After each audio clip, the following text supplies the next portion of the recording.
Let's unbox this PC case from DarkFlash. They sent me their latest ATX PC case, the RC DY460 in Shadow Black. Nandito sa bottom part nakalagay yung manual at ang cool kasi may accessory box, wala yung screws, organized at may cleaning cloth pa. First look pa lang parang ang ganda ng airflow dito. Ang daming ventilation holes and nakaangat pa yung base foot. Sobrang dali rin i-access yung front panel connections.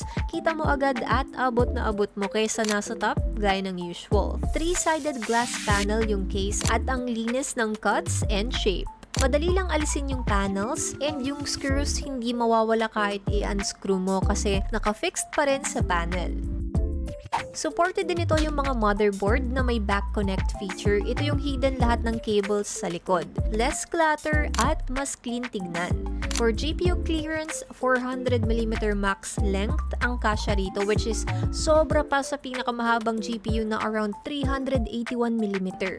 So yes, future-proof, safe sa kahit anong build mo. Dito sa taas kasya yung 360mm AIO radiator, sa side kasya tatlong 120mm fans. Dito sa bottom part naman nakatago yung power supply and storage for a cleaner look. And again, sobrang daming ventilation holes.